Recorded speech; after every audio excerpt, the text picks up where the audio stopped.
Alright, let's just jump right into this explainer. Today, we are unpacking the absolute defining tragic event of the First Age of Middle-earth. We're talking, of course, of the Flight of the Noldor.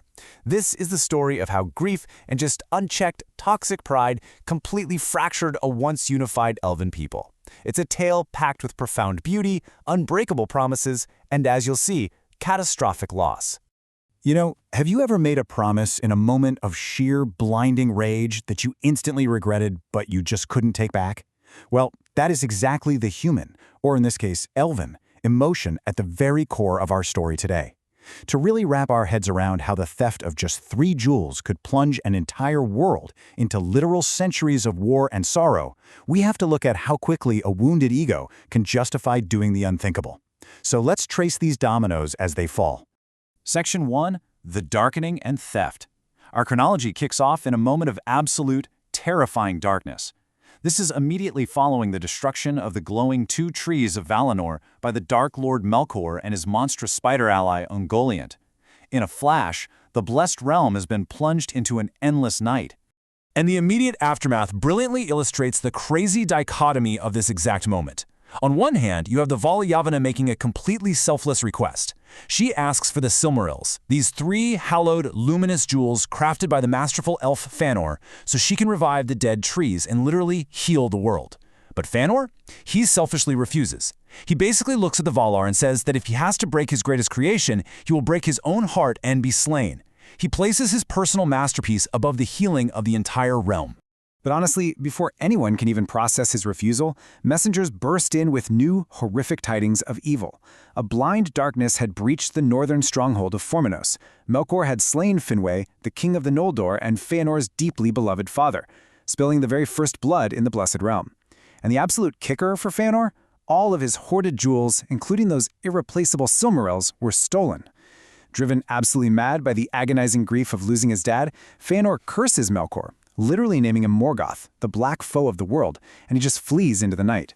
This sets the stage for a disastrous chain of events. Section 2. Fëanor's Terrible Oath.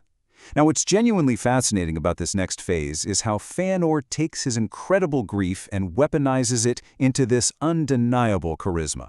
He outright rebels against the Valar and summons the Noldor to the High Court.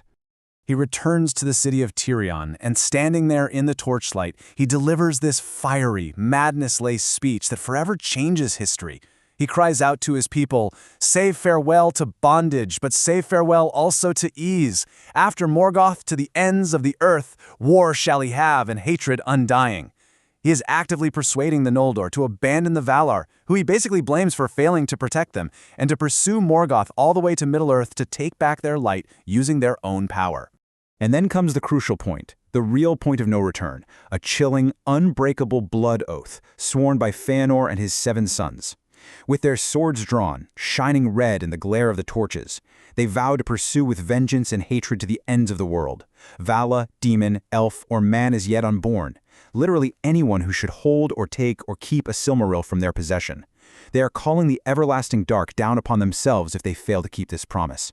It's a vow that absolutely cannot be broken, and honestly, one that should never have been taken.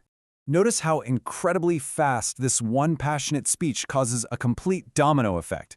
I mean, it takes the Noldor from mourning to outright rebellion, completely fracturing their society in an instant. The speech stirs madness, the oath is sworn, and division strikes immediately as Fingolfin and Fëanor clash over leadership, largely because a huge chunk of the elves actually love Fingolfin more. And finally, the departure. The Noldor march out, but not as a unified front. They leave as 2 divided hosts setting forth on a really bitter road. Section 3. The First Kinslaying. Let's move to the physical journey itself and see how this massive internal fracture turns into an unimaginable external horror. So Fëanor is leading the vanguard, and he quickly realizes his host cannot march north fast enough. The journey is just way too long. He decides they need ships, period. So he goes to the Teleri, who are fellow elves and longtime friends of his people, and outright demands they give up their prized swan ships. But they refuse. Fëanor is impatient. He's terrified his people are going to lose their nerve. And this leads him to Alquilande. The Teleri try to reason with him, reminding him that their white ships aren't just wood and sail, they are the unrepeatable work of their own hearts. It's super ironic, right? It's the exact same argument Fëanor used about his Silmarils. But Fëanor doesn't care, and the tragic juxtaposition of his next choice is just horrific. You have these beautiful, softly glowing swan ships sitting in a harbor that is suddenly running red with blood. The heavily armed Noldor desperately slaughter their own kin just to steal the fleet. The Teleri were armed mostly with slender bows, so they were wickedly outmatched and slain. It is a scene of ultimate betrayal, 100% fueled by Fëanor's relentless drive to fulfill his rash oath, no matter the cost. Section 4. The Doom Prophesied. Stealing the ships does allow them to escape the immediate shores, but the universe itself is not going to just ignore this unrighteous bloodshed. As the Noldor march into the northern wastes, they are suddenly halted. A dark figure, widely believed to be Mandos, the doomsman of the Valar, appears high up on a rock, looking down at the fleeing host. And he delivers this solemn, terrible prophecy that echoes out and changes absolutely everything. He says, "Tears unnumbered ye shall shed, and the Valar will fence Valinor against you and shut you out." The full weight of this curse, which becomes known as the Doom of the Noldor, is absolute. Listen to this. They are exiled forever from Valinor. They're going to be driven and ultimately betrayed by their very own oath. All their good endeavors will turn to evil ends through the treason of kin. They will be slain by weapon, torment, and grief. And anyone who manages to survive in Middle-earth, they'll just wane into shadows of regret. Faced with this ultimate judgment, Fingolfin is completely broken and turns back in sorrow.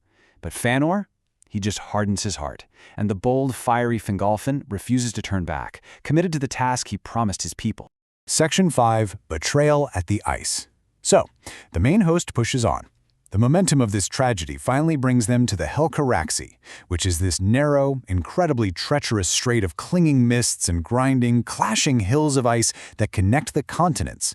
Now, because many of the stolen ships were lost in storms, there aren't enough to ferry the entire host across the sea all at once. And to really understand the sheer cruelty of Fëanor's ultimate betrayal, you have to look at how coldly calculated it was. First, he secretly seizes all the remaining ships with his loyalists under the cover of night. Next, he crosses the sea to Middle-earth, completely abandoning his half-brother Fingolfin's massive host on the western shores. And finally, once he's safely across, instead of sending the ships back, Fëanor literally burns the beautiful swan ships at Loskar to ensure Fingolfin cannot follow. He coldly dismisses his own people as needless baggage. Can you imagine? Seeing the red glow of those burning ships in the distance, Fingolfin's betrayed host realizes they have been left behind to die. But astoundingly, rather than turn back, they force themselves forward into this miserable, freezing reality. Led by Fingolfin, Finrod, and Galadriel, they endure a desperate, deadly march right across the crushing ice of the Helcaraxi. What's so staggering here is the sheer geographical impossibility of it. Crossing grinding, shifting glacial mountains in the utter dark through a freezing fog where so many perish in the ice. They are paying the ultimate physical price for Fëanor's pride. As Fingolfin's weary, deeply diminished host finally reaches Middle-earth and blows their trumpets at the very first rising of the moon, we're left to ponder this massive overarching question. If a vow demands the outright slaughter of your friends and the cruel abandonment of your family, was that oath ever really worth swearing?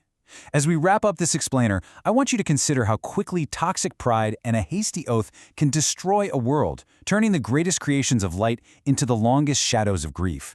Keep that in mind as you reflect on the Flight of the Noldor and as we continue exploring the incredible depths of these histories.